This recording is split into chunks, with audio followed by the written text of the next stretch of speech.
So if worship is our life, we've all heard the expression, worship is a lifestyle. Surely there must be certain things that we can put into practice in our lives to actually outwork that. What would those things look like? What would they be?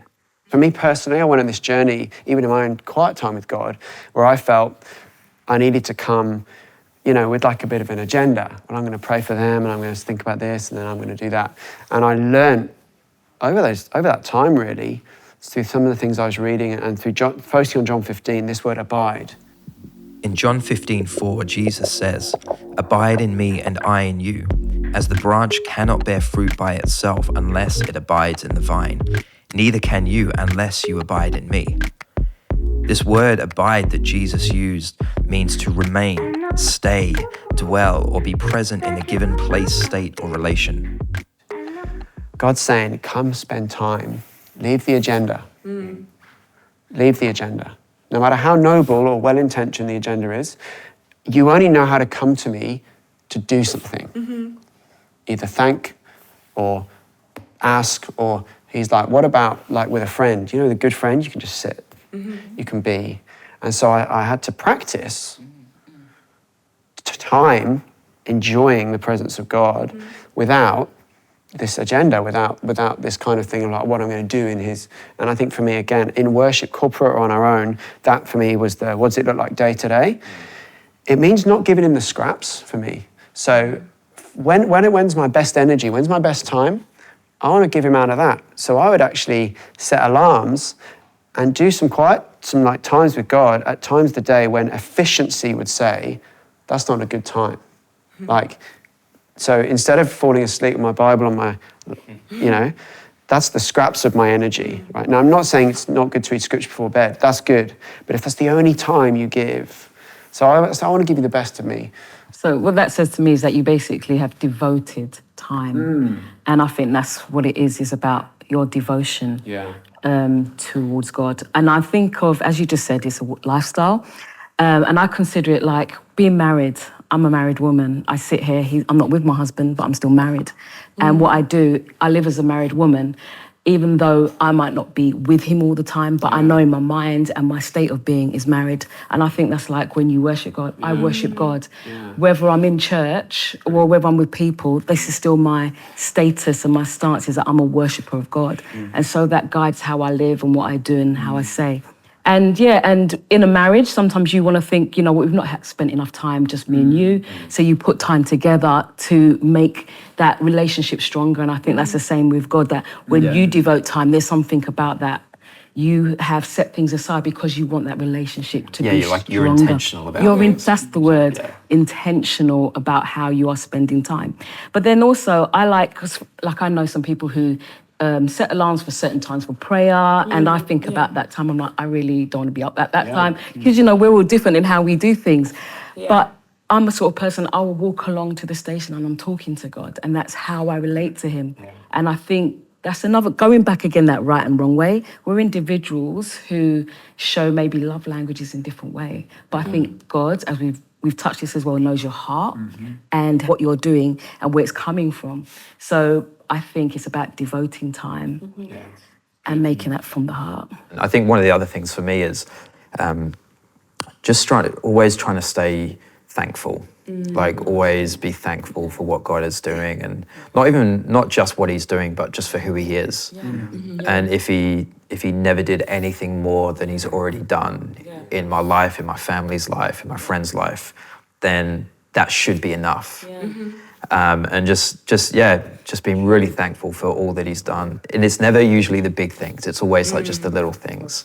Like with the kids, even when it comes to homework or just organizing stuff, it's like, God, thank you. Like you were in this. And on that, I think sometimes what I have challenged myself is in bad times, I want to make a show of worshiping, because it feels so much easier. Everything's going great and you can go to church and you're really engaged. I mean, I've had some moments in my life when I've heard bad news. I remember when my son was quite unwell and I was expecting something good to happen, and I got a phone call from the hospital saying, oh, this is what the results are, blah, blah. And I remember it kind of like really deflated me. And I thought, so how am I going to respond in this moment? I was happy a minute ago, and now I'm deflated. Yeah. And I just felt this real urge is that I'm going to go home, put on some worship music, and I'm just going to worship God. Because I don't worship just because my life is great, but I worship because he's God. And I wanted almost to tell the atmosphere and the things that are going around that this is not about, my worship is not about my circumstances, it's about God.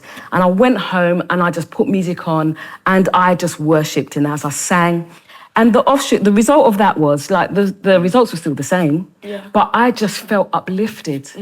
And actually in that moment of upliftment, I was able then to really hear God, and he was saying, don't worry about it. Don't worry about what they've said. It's not this, it's actually this. So I think there's a challenge in our expression of worship to recognise the reason behind it, and it's all about God. It's all about God. It's not because our life is going great. It's not because you feel good, but just worship regardless. That's the thing that worship does. It helps shift our perspective from one thing, whether it's a situation, whether it's worries, anxiety, problems, or even like good things. It actually shifts our perspective on those things and to actually the goodness and the faithfulness of God, because they're the things that actually don't change. Like all this other stuff, it can change minute to minute, day to day, hour to hour, but like God, he's like the same yesterday, today, and forever. Living a life of worship, if we talk about it's a lifestyle that permeates everything, which I said earlier, then it works well outside of just singing songs, which we've established. You know, for myself, me and my wife, we've got 3 young kids. So even for us as a family, we're in just a different stage of life now. And so not everything works great all the time. Not everything goes to plan 100% of the time when it comes to the kids and just life. And so even for my wife, Zoe, when it comes to church on Sundays, sometimes she doesn't even get into a service. She doesn't kind of get to be in worship. She's at church and, you know, the kids are there. But so sometimes it's her being the best mum that she can be to the kids in those moments is actually her worship. And that has to be in other areas of life, right? Totally, so good. I feel like that's important because we can box worship into a church service rather than it's like a holistic thing that affects all of our lives. And so I think about worship holistically, it has to affect and like seep into every crack of our lives, you know? So like in the workplace, when you're at school or in your university, like there's so many moments if we choose to see it as that where we can actually worship, where we're actually just bringing our very best to God. And it doesn't always have to be explicitly preaching the gospel, but it's actually in the way that we speak to each other, it's the way that we love each other. And those that are closest to you, whether you have kids or whatever that looks like for you. For me, I also have kids. They mirror and they show me what's important to me. Because what I think might be important to me is different to actually potentially what I live out. And so if the two aren't, that's part of the worship. It's the things lining up. It goes back to that realigning thing. So for me, the other day, my eldest, we were talking about something that was going to happen the next day. And she said to me, well, because we talk about it and it's important to us, she initiated and said to me, well, Dad, it sounds like we need to pray. And for me as a parent, that wasn't just, oh, well done, that's the right answer, 10 out of 10. It went to the heart. Her response was because she's seen in her mum and dad, that's what they do. When they go, this is not just something they play on a Sunday, or it's something they inherited from their parents, or it's a nice hobby. It's real. And that only comes about for me. And again, whatever your situation, you know, the people closest to you and around you, you can see what's important to you, often reflected in interactions. It's not about, of course I'm not the perfect parent. But for me, it was like, wow, I gave thanks, like Jay was saying, because for me, that's something that's important that my girls grow up seeing, that they can go to God. In all things, they can go to God. And so I think that's another way, like you say, whatever your Sunday might look like, or your Tuesday or your Saturday, those around us are impacted by it. And I think, again, it takes the pressure off, because it's not like we suddenly have to be super Superman. No, because as we've said, it's not about what I do, it's about who I turn to. Yeah, I read this book called Elements of Worship by a guy called Judson Cornwall. And in the book, he part of it is talking about worship. He says a part of our worship is actually an awareness of God in daily activities. Any place we're in can become the throne room of grace. And that's what we're talking about. It's not confined to this one thing or one method or one expression, but it's literally every part of our lives.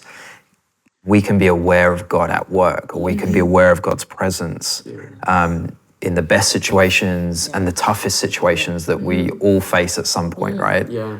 Because it's in the unexpected. This is the crazy thing that I realized even recently. Like, when people did great things for God in the Bible, what were they actually doing at the time? Because in my head, I'm kind of thinking, they were getting ready to go do the thing, but they weren't. David was on his way to deliver bread and cheese, but he saw God in everything, and he found himself, doing something that helped define the history of a nation. And then when you read Acts, this early church, these apostles, they weren't out looking for, right, we've got to go find some people that we're going to do this or do that. They committed to a rhythm in their life and you read all the way through Acts, every time something amazing happens, like miraculous happens, we focus on that, but we forget what they were doing. So like, they were on their way to the temple courts and they saw. As they went to the place of prayer, they were interrupted by. As they met for the common meal, If you read Acts, it's all the way through it. Not once is it, as they went looking for people to, and I think that's the thing. It's in our lives that we look up and go, wow, we see God, and it's that interaction. So worship is this just constant two-way flow, and then it doesn't come from our willpower, right? But when it comes down to that place of just recentering, hey God, I feel like this, and I can't, but you can, then we tap into a source of power through the Holy Spirit, which is limitless.